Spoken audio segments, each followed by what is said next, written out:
And welcome everybody to another day of TJ Talks the News. It is August 27th, 2021. It's a beautiful Friday.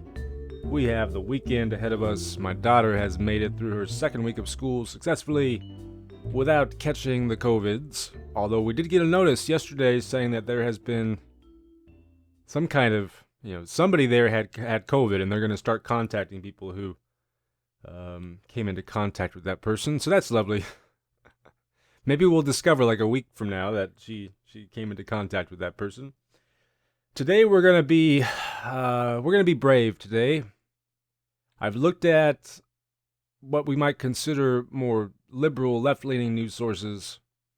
We have looked at what some consider to be moderate news sources. We have looked at local news sources. It is time to turn our attention to some right-wing news sources. And we're going to start off with the most popular one of all, Fox News. Which, given how far right the right wing has moved, Fox is almost moderate at this point. They had that backlash after the election and stuff, right? Whenever they called Arizona, it was like the end of the world for a lot of these people. Hey, we don't like autoplay videos where I'm from. No, I didn't want to click on it. Go back. I guess there's no way to stop. Ew, Sean Hannity, get out of my face. Oh, okay. I don't know if I could do this, guys. We gotta be brave. All right. It's funny. So I was informed that that I don't come off as left wing. I guess maybe as I consider myself. I don't even like thinking in those terms. Left wing, right wing, even though I just said we're going to look at some right wing news sources today. It's kind of hard to avoid talking like that, but I don't like it. I don't like thinking in the Democrat, Republican, liberal, conservative kind of frame of mind. I like talking policies. I think if we focus on specific policies and try to avoid that kind of stuff, we're more likely to reach some solutions for the problems that we are encountering. So that's usually how I like to approach things is, what are your policy views? And surprisingly, maybe not that surprisingly actually, most people seem to agree on a lot of stuff. You wouldn't think that based on the public discourse in this country and given how polarized it is, but we actually agree on a lot of stuff. Whether it's raising taxes on the wealthy, some gun control measures like universal background checks. To some degree, I think there's even majority support for things like universal health care. And so it's when you break it down by policy, there's a lot more agreement, I think, than there is disagreement. However, where the disagreement does happen, often seems to be in really contentious arenas. Especially when it comes to issues of race in America and how polarizing that is. Like they had this article the other day that I came across, and it was profiling these 5 voters, and it was like Michael supports universal health care, Jim wants to see stricter gun control laws.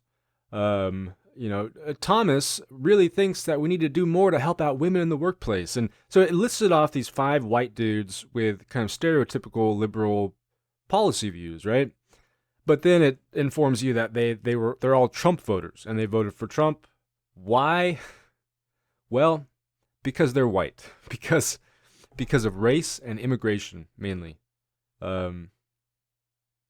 Somebody like my dad would say, well, then Democrats need to shut up about race and immigration and win over these voters on things that they do agree on. I don't know about that, but I don't know. I think it's interesting, and I try to avoid it as best as I can, and maybe that's why I can. Like, I've had students tell me, like, I had this one student. She was writing about abortion, and I gave her feedback, and she's taken the stance, pro-choice stance, and I gave her feedback. And my job as a teacher is to push them always in being critical of all viewpoints, right? Maybe not all viewpoints. I mean, should we really be critical of the viewpoint that tolerance is a good thing? Should we be arguing that tolerance is bad? Should we argue that Nazism is good? That it's evil to be gay? Probably not. Those are probably not viewpoints we want to be entertaining, especially in the classroom. Um, Not all teachers would agree with me there, though. Even at the college I'm at, there's currently this ongoing feud among faculty about free speech and stuff because there were these things posted up all over the walls of campus that were endorsing like Nazism and stuff, and some teachers want to defend it as freedom of speech. Other teachers say it leads to a rather uncomfortable learning environment for students.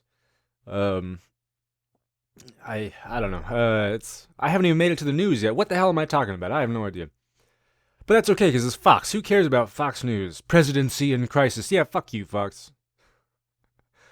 And of course, they show this image. This is front and center, by the way, for those of you just listening. There's also the very top is an ad for Dignity Health. Learn about our birth center. The pregnant women and terrorism and evil immigrants is like the front page of Fox News right now. But yeah, they show this image of Biden. I didn't actually see the speech. He's crying, or he's expressing his grief, his sorrow for the I think it was 13 service members who died in the explosion in Kabul yesterday. And people are mocking him for this, for showing, for grieving over loss of life. That's where the right wing is. That's where the Republican Party. I mean, honestly, no matter what Democrats do, the Republicans seem to take the opposite perspective. Like it was really interesting watching. I mean, at least the politicians do, not their base. Like it was really interesting watching Trump endorse things like universal health care and like let's give him more money. Like during the pandemic, right? He wanted to increase the amount that we were giving out to people, and you could tell the Republicans were all kind of looking around like, "Fuck, what do we do now?" But yeah, I mean, mocking the president for grieving over loss of life in a war zone, like. On the other hand, I will say it seems, you know, it seems very Hollywood to me. I don't know.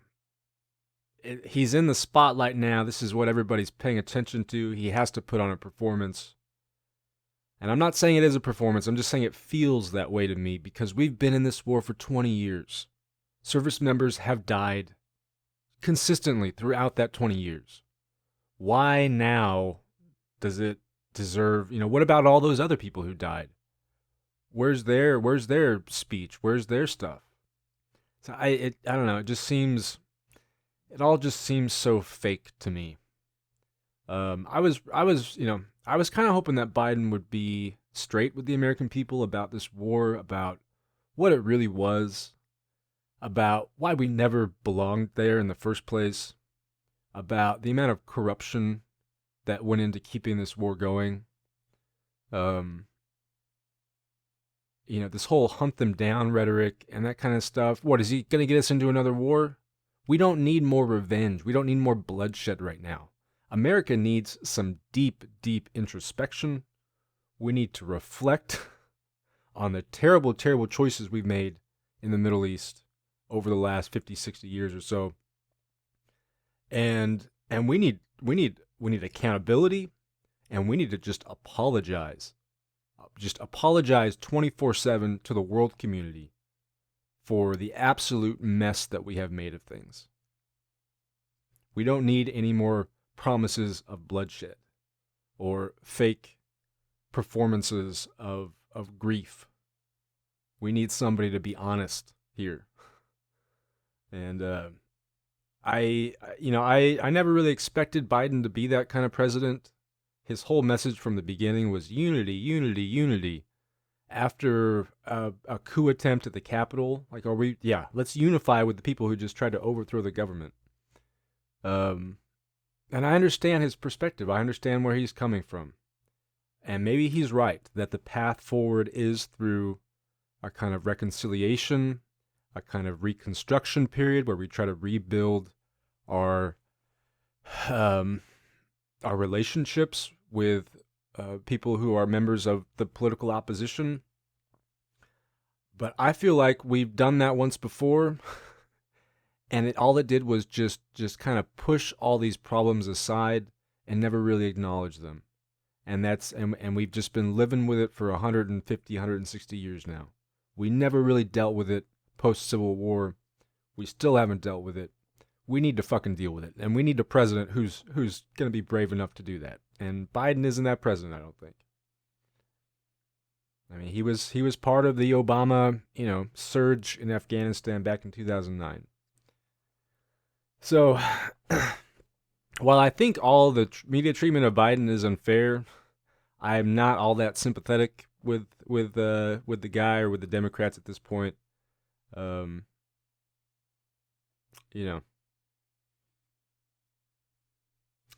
Anyways, is that left wing enough for you? I don't know. I don't know. Let's see here. Pentagon grilled over apparent lack of security before terror attack. Yeah. I mean, what else could they have done? They knew it was coming. They have, soldiers on the ground there. I don't know what else they wanted them to do exactly. Lots of stuff about Afghanistan. It's like all about Afghanistan, in fact, because, of course, this is what Fox wants to focus on right now. And I don't know, it's you can already see the polls are starting to shift back towards support for more war in Afghanistan. I don't know. Whoa, okay, it just like reloaded on me. Maybe they need to show me more ads or something. Let's see here. Tropical storm Ida to strengthen into hurricane. Possible worst case scenario. Looks like it's headed for the Gulf, most likely. Texas, Louisiana. Hopefully we don't have another Katrina on our hands. It's just one disaster after another, and it's only going to get worse as the years roll by, particularly with these weather events. Let's see here. I saw a stampede. Okay, this is more about the suicide bomber. More about Afghanistan. Let's impeach Biden. No, never mind. They're House Republicans introducing articles of impeachment for Secretary of State Blinken. Well, good luck with that. It's never gonna work. Not to mention that impeachment is utterly pointless. That was proven with Trump. I think it could have meant something, but it didn't, because I think Democrats were just too cowardly in how they approached it. Like I've said, my dad does this podcast, and it's just a bunch of constitutional experts, basically. They had this one guy on who, like, if you saw him, you would think like as right wing as they come, he just looks like he's gonna be this stiff ass, he just looks like you're gonna, he's gonna be all in favor of like the free market and stuff, but he was actually really fascinating to listen to. He looked like this like FBI agent, hard ass Republican dude, but he ended up being like a Mr. Rogers. He was so calm in the way that he spoke, and just so logical, and so it was so soothing just listening to the sound of his voice. And he was saying things like the Democrats should have exercised their subpoena power to the fullest extent by getting, by enforcing the subpoenas, basically.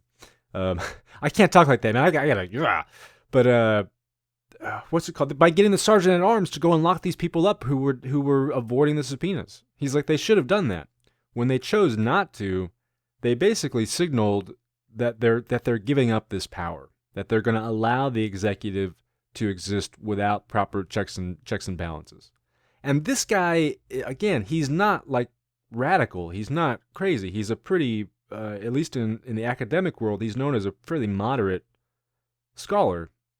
So for him to say that the Democrats dropped the ball in not bringing in the sergeant at arms to arrest people, to me that really said a lot. That what Democrats did with Trump, and I'm fairly certain the plan was to use Trump to help them with the elections. I think that's still the plan for 2022 and for 2024. They don't want to hold him accountable because they think he's more valuable in the elections. And that is a dangerous game to play. Not to mention that in doing so, they've now, again, kind of abandoned this power, which was arguably the most important power Congress has, the ability to act as a check on the executive. And they're just like, nope, we're not going to do it. Instead, we're going to have these lawsuits go on for 3 years and then just get tossed out because they're no longer relevant. I don't know, man. I don't know. I need a sip of coffee. That's what I do know. Oh, here's one that's not about Afghanistan. Supreme Court rebukes Biden's unilateral extension of the eviction ban.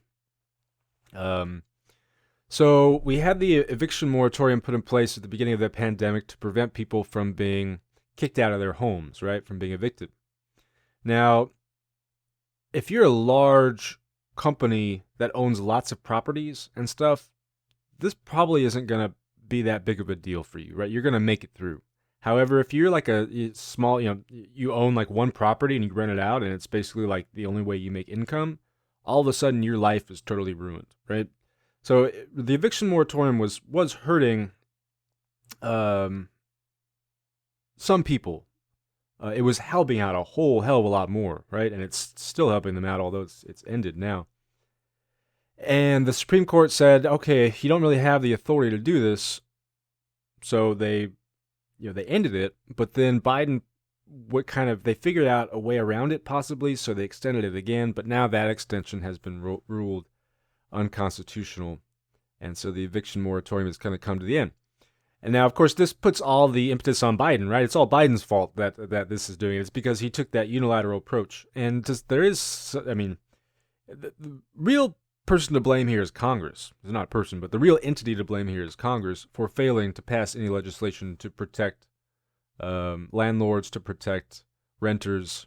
That's really what should have happened. Now, of course, they kind of did do that, right? There is money out there, rental assistance, and something like 85% of the funds or something like that have not been paid out. I don't really understand why. I think what I read is that, well, the landlords would rather just kick them out and then get a new tenant in because then they can charge more. But I don't know. I don't know enough about it to know if that's really what's going on here or if it's... I could see it being the states refusing to pay out the money for whatever reason. I don't know. But ultimately, I think it's up to Congress to act here, as it is with most things. And that's why we never solve any of our problems, because Congress is fucking broken, especially the Senate. Senate is broken, perhaps beyond repair.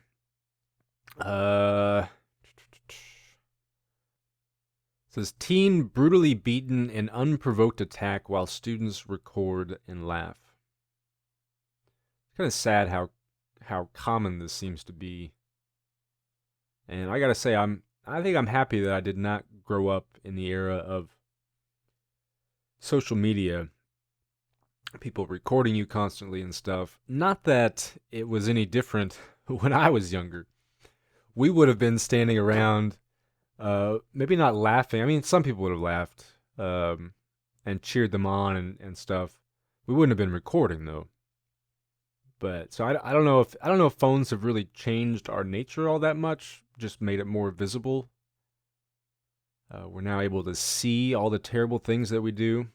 At the same time, we're able to see all the amazing things that we do. Like, often in these types of videos, you see that there are people trying to help. Although this sounds like it may have been more of like a bullying situation and stuff. My son went through some bullying stuff in elementary and junior high, mainly in junior high. And boy, did this school handle it just so poorly. Basically blamed him for being bullied. Which is, great job, school. I can't remember if I've talked about this or not, but how I've considered pulling my children out of public school, and my family and I, we're long-time defenders of public school. We're all public school teachers. But man, whether it's the curriculum that I see in classrooms these days, or whether it's the behavior that I see from administrators, or the fucking circus that's going on in Congress when it comes to writing legislation for our schools,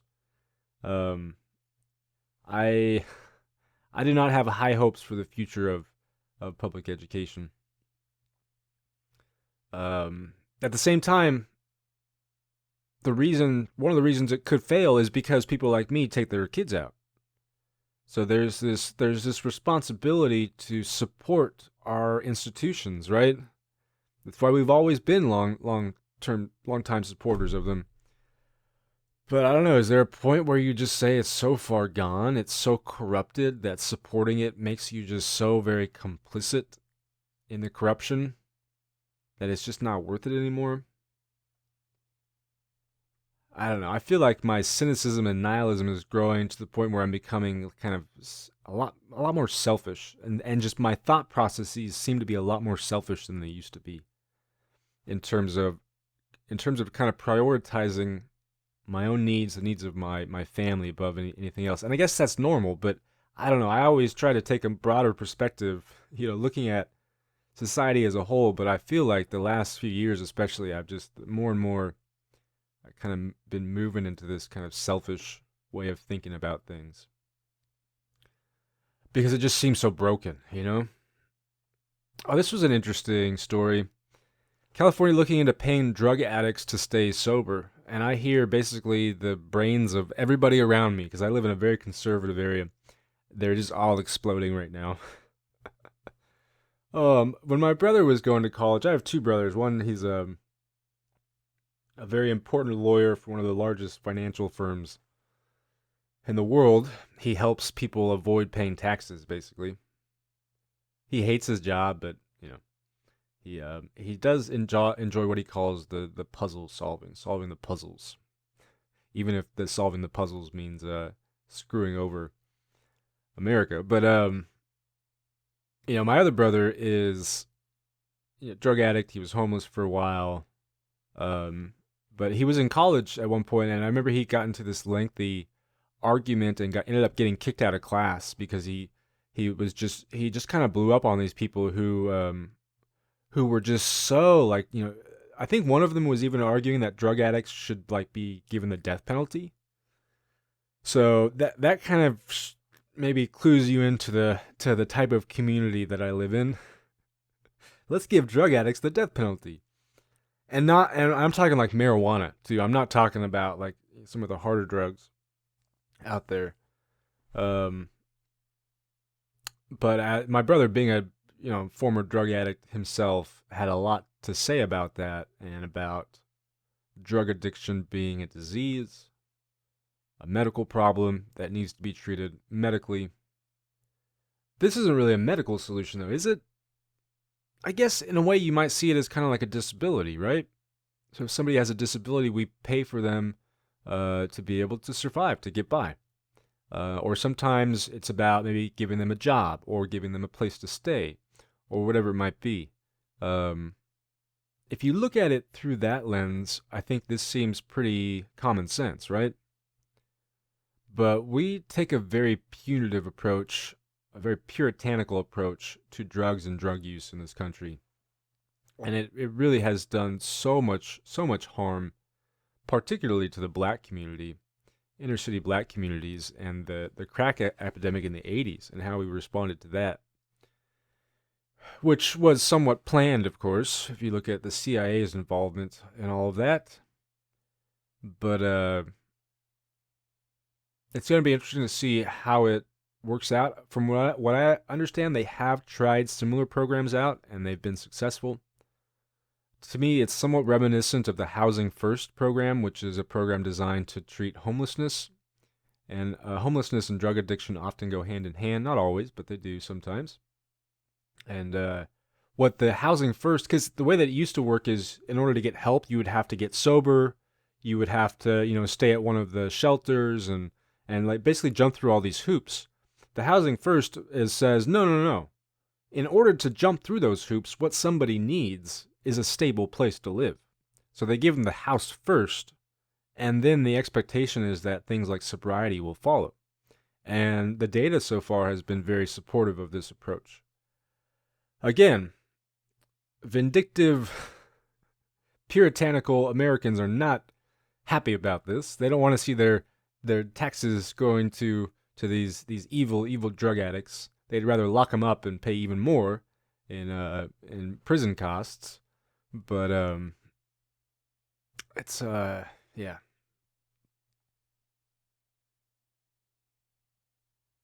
I wish we were all just a little bit more compassionate. I mean, I could very well be my brother right now.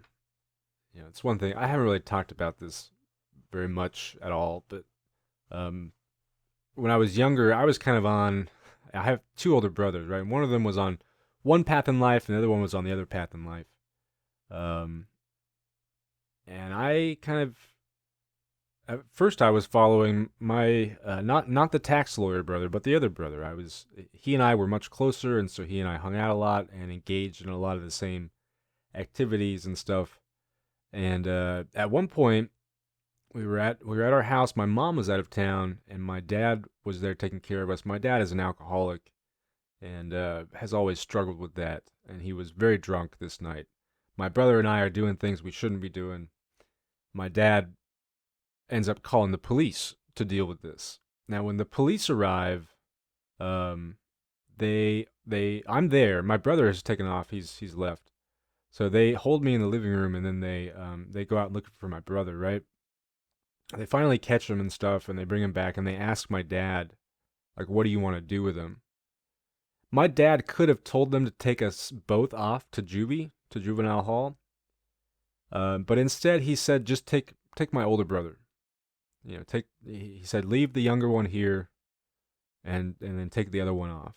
And so my brother went to juvie that night. I did not go to juvie that night. I was grounded. Um, but that moment I think had a pretty big impact on my brother's life and probably sent him further down that path that he was already on. Whereas me not going to juvie that night probably saved me to some degree from going down that path. But it could have just as easily been me. And in fact, I was far more responsible for what happened that night than my brother was. Yet he's the one who ended up getting punished for it. And time again, that seemed to be a pattern in our life. And it's probably just because he was older. He's only like 13 months older than me or something like that. So he's not a lot older than me. Yeah, he was always the one, suffering the consequences, even if I was really the one who was to blame. And I always try to keep that in mind, to know that because it's easy to blame my brother, I think, for a lot of the shit that he's done, but I just kind of try to remember, like, hey, it could have been me, you know? And we could all probably benefit from that way of approaching the world. Is just anytime you see somebody who's pissing you off, frustrating you, just, think about who that person is, where they came from, what circumstances led them to where they are, what forces are acting upon that person that they don't have control over. And the likelihood that you could have ended up in a similar situation as well. All right, well, my wife is going to be really upset. Norman Reedus from The Walking Dead and Diane Cougar are engaged. She has a big thing for Norman Reedus. I don't know how my wife ended up with me. I think I look very boyish. I look very young. I cannot grow facial hair. My hair is often long. When we go out to eat, I often get mistaken for a woman. Yet my wife only seems to be attracted to, like, really older, masculine, super tall, super hairy men. I know Norman Reedus is not super tall. He's short, but he still kind of has that machismo masculine image going for him with the facial hair and stuff. I don't know how she ended up with me, man. But yeah. So yeah, this is Fox News. Bad terrorists, bad immigrants, bad Democrats, and then lots of half-naked blonde chicks. That is Fox News for you. Anyways, you guys, that's going to be it for me for today. Thanks for joining me on this lovely August 27th morning. I will see you all tomorrow.